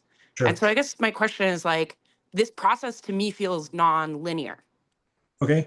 It feels like it's kind of like a backward step because once we got further and further into doing multiple rounds, it was easier for me to name the emotions because I was already feeling in my body. But like, is this something through practice that should be more linear, or is it okay to kind of mix it up, I guess? Yeah. So ultimately for me, I enjoy doing this practice most when I am in motion. Okay. Right. So if I am on a hike or drive, even like I wouldn't encourage doing this while you're driving to start, but eventually you'll be able to do it while you're driving. And the reason for that is it's through motion that we're generating sensation and that's sparking awareness. So for some people, then that would be more appropriate. I would suggest also working backwards though, and seeing how doing this enough will help you be able to identify more when you are still. For some people, they just need that stillness to contact that nuance. But everybody's neural network is so diverse and different. Yeah, I'd say take it and work with it in the way that it works. But as long as you are getting each of those steps by studying and naming, it doesn't matter whether or not you're sitting still. Okay. Yeah. Yeah. There are some people that I do know that are like that are dancers and movers that are happy just being in the movement and happy moving the energy that never actually name the experience. Something happens neurologically in terms of how our frontal cortex is integrated between our right hemisphere of our brain that's processing all the energetic experience of our life and the left hemisphere of our brain that is making meaning out of it. And so when we can name something like I am scared, right, that down regulates the nervous system because all of the energy of fear now understands where it is in the landscape, and there's a sense of orientation. I'm no longer lost in my feeling. I now know where I am, and my feeling is fear, right? So those are the places where it's like, again, if you're hitting those notes or hitting those steps or marks in one way or another, then they'll all be working together. But thanks for that. Yeah, Of course. I haven't heard that before like that. So thanks for bringing that in. Beth. There was something you just said it again, and you said earlier that I wanted to have a little bit better of an understanding of, and that is, I know that I bring all the meaning emotion has for me to it, and in that space, I could get stuck. I mean, I've seen this. I've got this thing I've got to do. I've got to name it. I got to know what it is, and I got to bring meaning to it. I'm a meaning-making machine. So how does that progress? How have you seen that progress in people as they start to get a wider and wider perspective? Sure. Yeah. I mean, so it's like I'm a therapist, right? And so it's really easy for me to analyze my experience and understand it and come up with all kinds of nuanced explanations and understandings of what it is that's happening. But at the end of the day, I know that I'm just practicing more intellectualism, and which is a dissociative technique. And so if that's kind of more of the end of the spectrum that you're on, then the last two steps are going to be ones to just focus more on. And starting to get really curious, well, what is the energy underneath what I'm thinking? What is the energy underneath what I'm feeling? And when we can move that through the body, that just becomes a lot more compelling. And we can kind of just like, it's like seeing the Wizard of Oz, the man behind the mask. It's like, it's just not that interesting anymore, or that it doesn't hold the same charge or power that it did before. Yeah. I like the metaphor of dance because I can see that it's never going to be one way or the other. And exactly. Just dancing with the energies is how it shows up in the moment. Yeah. And it's how we integrate it into our body. It's how we use it to change who we are. Yeah. Right. If we're staying in the intellectualization, we're continuing to practice this head-heavy identity. Yeah. Thank you. Very good. Well, I want to recognize that we are at time here. And if you have to pop off, thanks for joining. I'd like to go through the offerings here if you are interested to see how this weaves together the rest of Source Embodiment. And we'll probably spend another 5 or 10 minutes doing that. If you have any other questions, I will put my email in the chat, and you are welcome to message me directly and keep the conversation going that way. It's also in one of the slides, and I will be sending the recording of this out probably by Monday. Cool. So thanks for sticking around, for everyone who's still here. My intention here is to really provide a lot of value in the offering and not make it a sales call. And at the same time, it's my sense here that if this is working for you, that there are other places and other ways to invest in this work that support a much deeper integration than you're able to experience here today. As you recall, I was saying that we're working on more of the horizontal plane. And if we want to be invested, or we want to be cultivating our embodiment of Source, we need to also engage the vertical, which is our channel to the creative sources that that birthed us in the first place, to our divinity. And so we have a few different offerings here that are great entry points to this culture, this community that we're growing. And the first one is a great introduction. These are source embodiment activations. This is group energy work. And we are tuning into the frequency of life force energy, the frequency of Kundalini, the frequency of the earth and the heavens.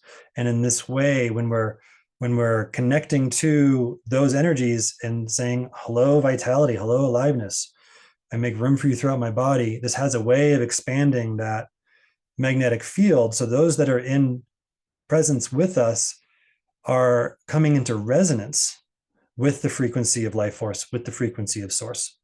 And what happens next is a kind of, it's an activation that allows for your own life force to start to begin to take over and start to eventually sustain itself, which we get into in the other training. So these are group energy work sessions to invoke and amplify your life force through direct energy transmission by a facilitator. Nathaniel, who's here on the call, if you want to give a wave, is also a facilitator here. So this is a somatic, surrender-based practice. It works to establish your personal connection to source through a ceremony-like journey, usually set to an hour-long arc of music. And we do this in person, we do it online, we do it in public, we do it in private, we do it one-on-one and in groups. These are how I got introduced to, when I was learning how to become an energy worker, this is the format that I was introduced to. But the quality of the energy that we're working with here is really supporting you to activate your source connection. Everyone has their own different pathway to source. And so this is as a school and as a method is really supporting, again, your sovereignty. It's not about surrendering to my energy or the energy of source embodiment or any agenda I might have. It's about helping your soul's essence to wake up and come online in a very profound and a very direct, palpable way.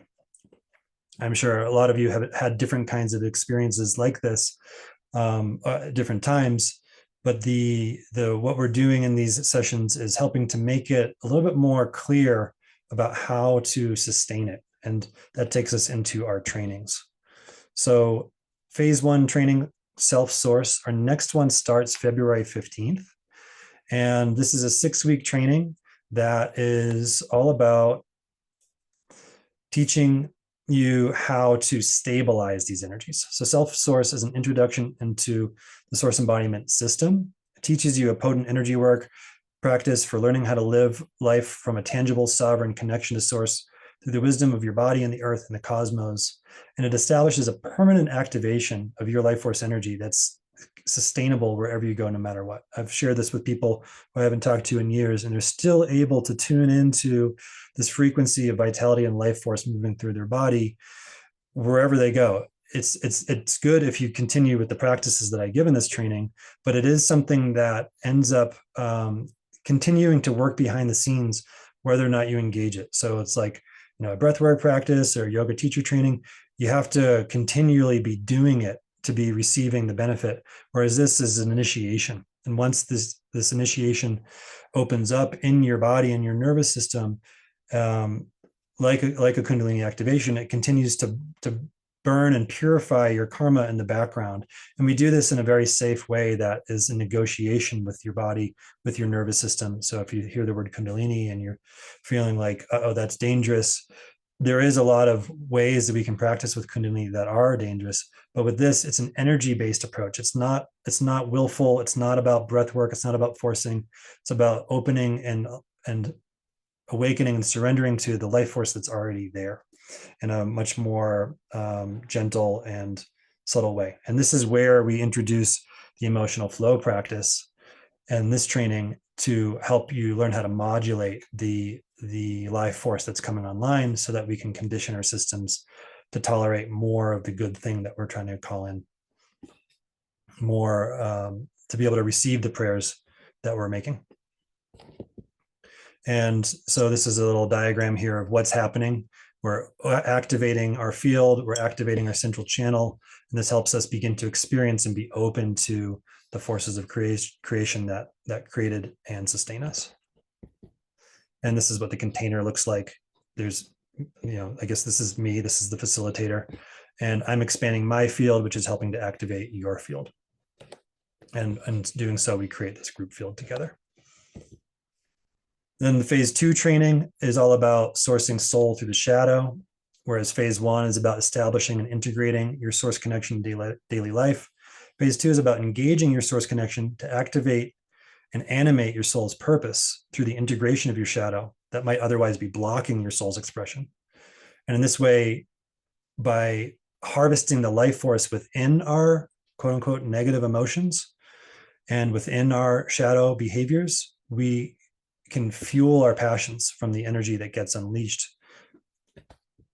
And so you can see here, we may have a soul's purpose, but if the shadow isn't engaged, the channel between the conscious and unconscious is blocked.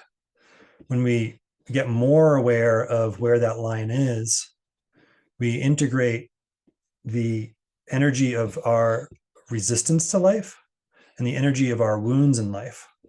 And we use the energy of our fear, of our grief, of our challenging emotions, and that becomes the fuel that then activates the fruition of our soul's purpose. And so here we have source is the light, and source is the cloudy, rainy weather. And it's also underneath the surface. It's the dirt, it's the soil, right? All of these things are what we're drawing from to really help allow our soul's purpose to thrive. And you can see it's like a bigger field, right? And now we have this deeper personal connection. And this is really where we go into the nuance of what is your soul's source connection.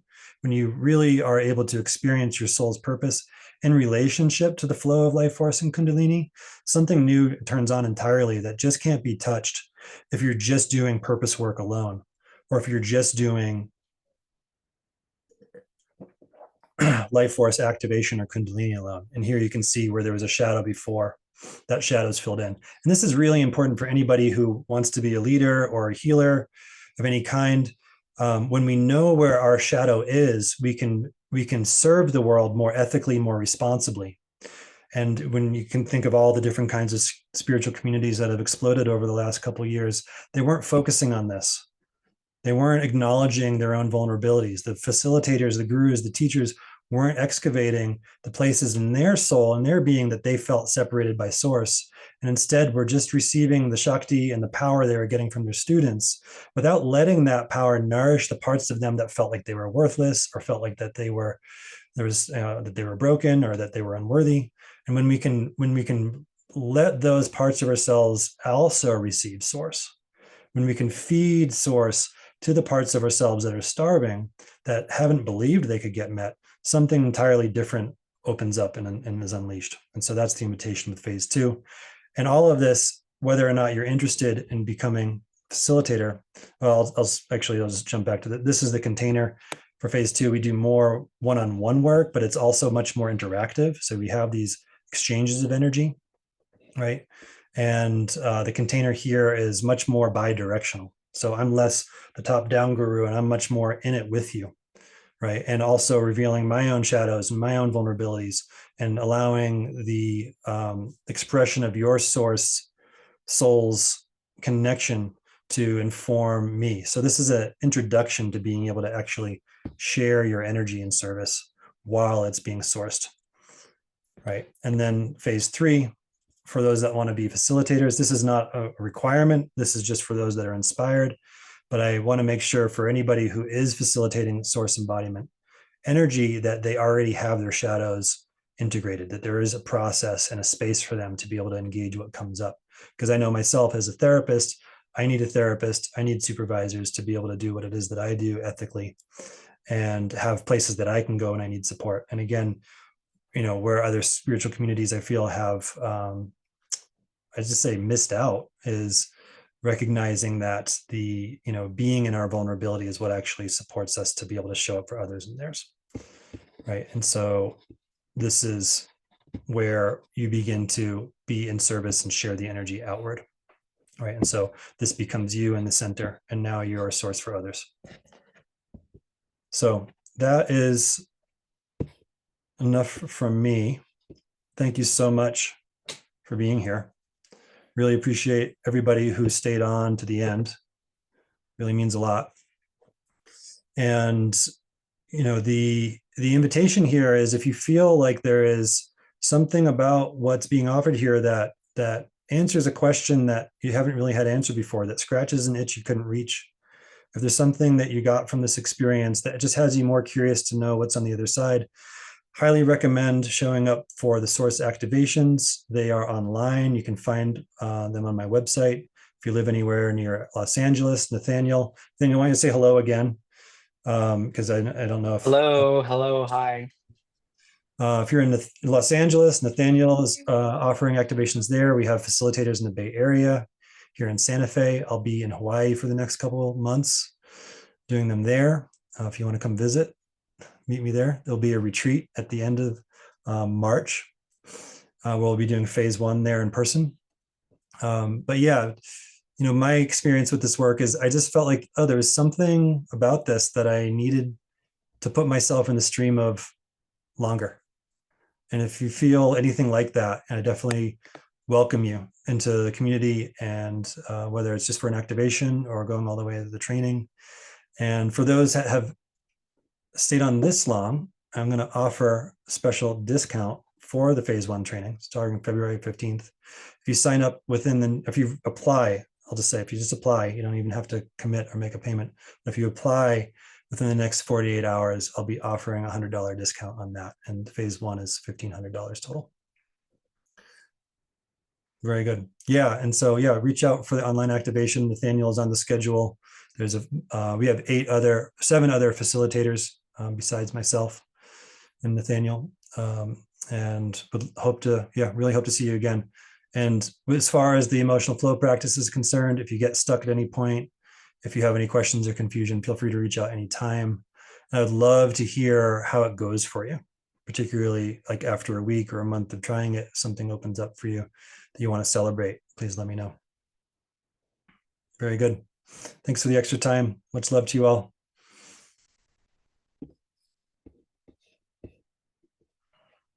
And I'll stick around if anyone has any remaining questions.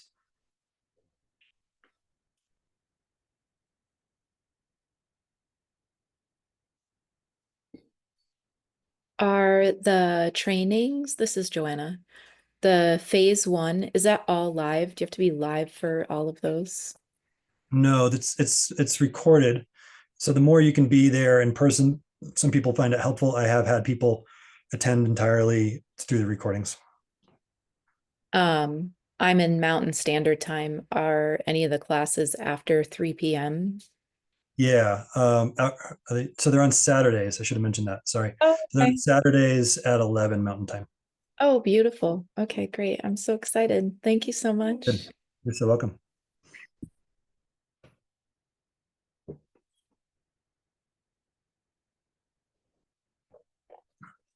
Very good. Well, thanks for waking up early, Dion. Great to have you here from Guam.